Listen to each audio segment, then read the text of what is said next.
यहाँ का स्थानीय जनप्रतिनिधि होना चाहिए, चाहे वो बीजेपी का हो, आरजेडी का हो, जदयू का हो या कोई निर्दलीय हो। चलिए आपको ले चलते हैं। ऐसा ऐसा सड़क नहीं अभी तक बना है। बता दीजिए कुछ सड़क का नाम बता दीजिए जो माननीय देख लेंगे तो उनको भी लगे। मेरा है सुपौल जिला में सड़क नहीं बना अभी तक। बहुत अच्छा। हाँ, इतना दिन से विकास नहीं हो रहा है। हम लोग नौकरी हम लोग को नहीं मिला अभी तक। सारे यूपी वाले ये डेमोशन लगा के यूपी वाली नौकरी कर रही है। हम लोग यहाँ बैठे बेरोजगार बैठे हुए हैं। नमस्कार, आप देख रहे हैं कोसी टॉक न्यूज और मैं हूं आपके साथ इमरान खान।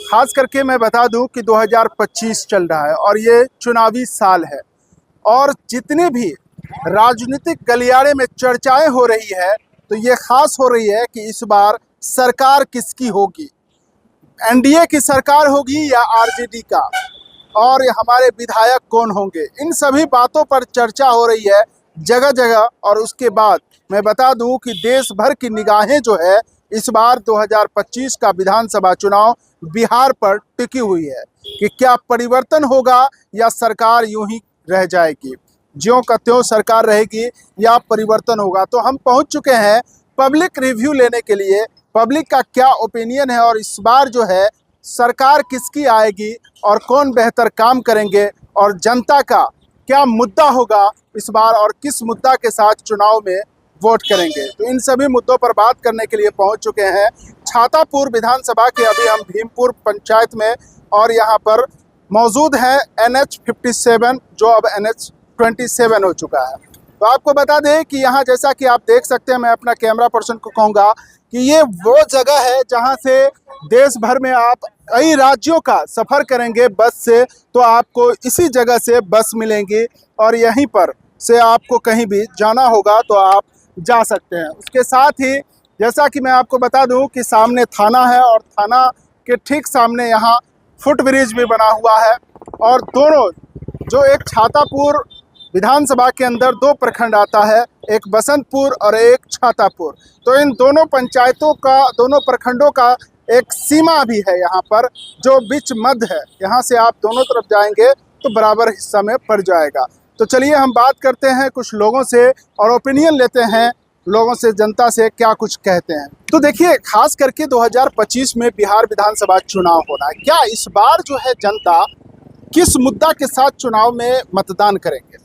सर्वप्रथम आपको हम छातापुर विधानसभा के बारे में बताना चाहते हैं। इस विधानसभा का दुर्भाग्य ऐसा है कि लगभग 22 वर्षों से यहाँ का जनप्रतिनिधि नहीं है। यदि इस विधानसभा के जनता को कोई भी काम रहता है तो सहरसा या पटना थोड़े जाएगा, उसको यहाँ का लोग को चुनना चाहिए, चाहे वो बीजेपी का चुने या आरजेडी का चुने या कोई निर्दलीय कैंडिडेट को चुने।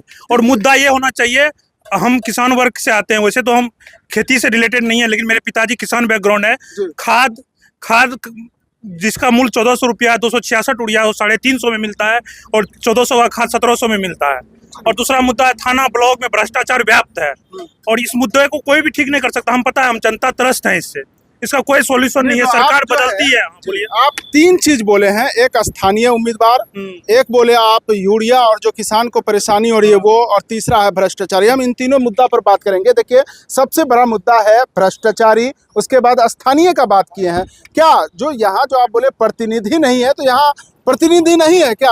यहाँ तो विधायक जी हैं, विधायक जी बहुत काम करते हैं। काम करने से क्या होगा? जनता को क्या चाहिए? पर्सनल लोग को विकास के साथ अपना जो पर्सनल मुद्दा है वो अपना वो काम चाहिए। लेकिन अब एक बात बताइए, आप कहाँ से हैं? आपका घर कहाँ है? जी, हमारा छातापुर है। आपको यदि आप जनप्रतिनिधि का अपना काम पड़ेगा तो आप सहरसा या पटना थोड़े जाइएगा, अब अपने जनप्रतिनिधि को छातापुर विधानसभा में खोजिएगा ना। अब इस बात से लोग को लगेगा कि मैं आरजेडी का हूँ, मेरा पूरा परिवार जदयू से बिलोंग करता है, जदयू के पॉलिटिक्स करता है, हम बहुत बड़े पॉलिटिकल फैमिली के बच्चे हैं। लेकिन इस मुद्दा, इस विधानसभा का दुर्भाग्य है कि यहाँ का स्थानीय जनप्रतिनिधि होना चाहिए, चाहे वो बीजेपी का हो, आरजेडी का हो, जदयू का हो या कोई निर्दलीय हो, लेकिन स्थानीय उम्मीदवार होनी चाहिए, स्थानीय होना चाहिए। ये जो खाद को लेकर के बोले कि ये भी एक किसान का सबसे बड़ा समस्या है, क्योंकि हम लोग ये सीमावर्ती क्षेत्र में आते हैं और खास करके यहाँ से नेपाल जो है बगल में सटा हुआ है और नेपाल के सीमावर्ती क्षेत्र में आते हैं। विधानसभा, छातापुर विधानसभा भी नेपाली सीमावर्ती क्षेत्र को क्रॉस सटती है। तो ये जो है यूरिया की जो कीमत होती है, जहाँ 300 मिलना 256 रुपये मिलना चाहिए, वहाँ जो है आप बता रहे हैं कि बहुत ज़्यादा मिल रहा है। जो खाद जो है 1400 मिलना चाहिए, 1800 2000 मिलना। क्या कारण क्या है कि ऐसा इस पर? देखिए, सीमावर्ती इलाका होने के कारण इस बात पे लिपापोती किया जाता है। दुर्भाग्य यह है कि पूंजीपति का सरकार है 2014 से। जहां भी पूंजीपति का सरकार रहता है वहां पे व्यापारी वर्ग को एक हित में रखा जाता है। जो बड़े बड़े कंपनी है वो सरकार को सब्सिडी देने से एक लिमिट क्वांटिटी तक सब्सिडी देने देती है, उसके बाद वहां मैनेज करती है। वहां के बाद कम सप्लाई मिलता है राज्य को। जब कम सप्लाई मिलेगा तो किल्लत होगा ही। आपको 20 केजी अनाज का जरूरत है, आपको 15 किलो मिलेगा तो 5 केजी का शॉर्टेज होगा ना। तो वही है, ये बहुत बहुत बड़ा ये स्कैंडल है। इसको एक सीमावर्ती इलाका बोलने के नाते, सहरसा कौन सा सीमावर्ती इलाका है? पटना नहीं है ना, वहाँ भी किल्लत होता है खाद का। अच्छा, वहाँ किसान से आप जाके मिलिए। तो जैसा कि चाय की दुकान पर हैं, और देखिए क्या नाम हुआ आपका? आकाश कुमार। देखिए आकाश जी, खास करके इस बार खड़े हो जाइएगा जरा सा, रिक्वेस्ट करेंगे। आकाश जी, देखिए 2025 का इस बार विधानसभा चुनाव होना है। लोगों की निगाहें जो है बिहार विधानसभा पर है।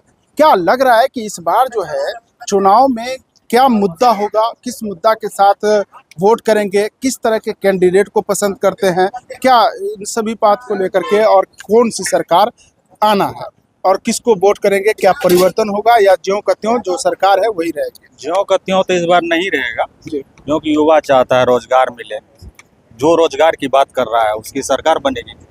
तो रोजगार के लिए तो बहुत है। देख रहे हैं कि तेजस्वी यादव भी कर रहे हैं, प्रशांत किशोर जी भी कर रहे हैं, और नीतीश कुमार कर रहे हैं कि हम रोजगार दे रहे हैं। महिलाओं को अभी 10,000 की घोषणा कर दी है। तो ये इलेक्शन के समय में क्यों वो रोजगार दे रहे हैं? तो क्या ये इलेक्शन लॉलीपॉप है? हाँ, इलेक्शन लॉलीपॉप है।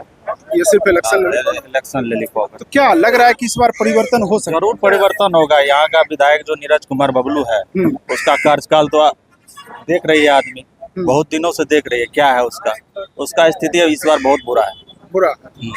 क्यों बुरा है? क्यों ऐसा लग रहा है कि बुरा है कि क्योंकि अपने क्षेत्र में वो काम नहीं करता, आता है यहाँ क्षेत्र आता है तो उसका डेरा तो डंडा एकदम सहरसा। एक उनका वायरल वीडियो हो रहा है, क्योंकि एनडीए कार्यकर्ता सम्मेलन हुआ तो उसमें उन्होंने कहा कि जिनको विकास नहीं दिखता है वो अपने आंखों का इलाज करा ले। मोतियाबिंद हो गया उसको, और मोतियाबिंद का ऑपरेशन करा लीजिए, हम हॉस्पिटल बनाए फ्री में इलाज कर देंगे, इस तरह का बयान आया। तो ये कहाँ विकास? उसको आके बोलिए विकास दिखाने के लिए, कि गिनाने के लिए है ना उसका छातापुर विधानसभा, बोलिए कि विकास गिनाने के लिए।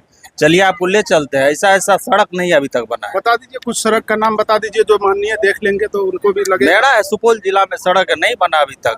बहुत अच्छा। हाँ, देखिए बच्चे भी हैं और इनसे भी पूछते हैं, क्या नाम हुआ बाबू? विशाल।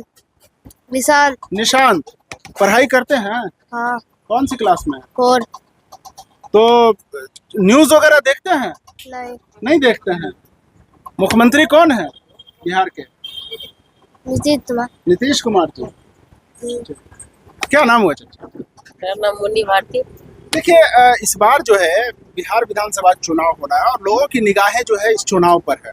क्या इस बार जो है खास करके महिलाएं हैं और जो भी नए वोटर्स, पुराने वोटर्स सभी मिलकर के क्या मुद्दा रख रहे हैं कि इस बार किस मुद्दा को अहम रखेंगे, किस मुद्दा को सामने रख करके वोट मतदान करेंगे? नहीं, इसमें तो चेंजिंग होना चाहिए, सरकार को बदलना चाहिए, एकदम बदलना चाहिए। क्यों बदलना चाहिए? क्योंकि इतना दिन से विकास नहीं हो रहा है। हम लोग को नहीं मिला अभी तक। सारे यूपी वाले ये डेमोसल लगा के यूपी वाली नौकरी कर रही है। हम लोग यहाँ बैठे बेरोजगार बैठे हुए हैं। मतलब मेन है कि जो बाहर के लोग हैं वो नौकरी कर रहे हैं और यहाँ के बिहार के लोगों को नौकरी नहीं मिला। जो लेकिन नीतीश कुमार कह रहे हैं कि हम तो नौकरी बहुत सारा दे। तो कहाँ दिए? हम लोग बैठे हुए हैं, तो हम लोग को भी ना नौकरी रहता। डिग्री लेकर के बैठे हुए सब बैठे हुए हैं। तो इस बार रोजगार का मुद्दा होगा। पैसा लेके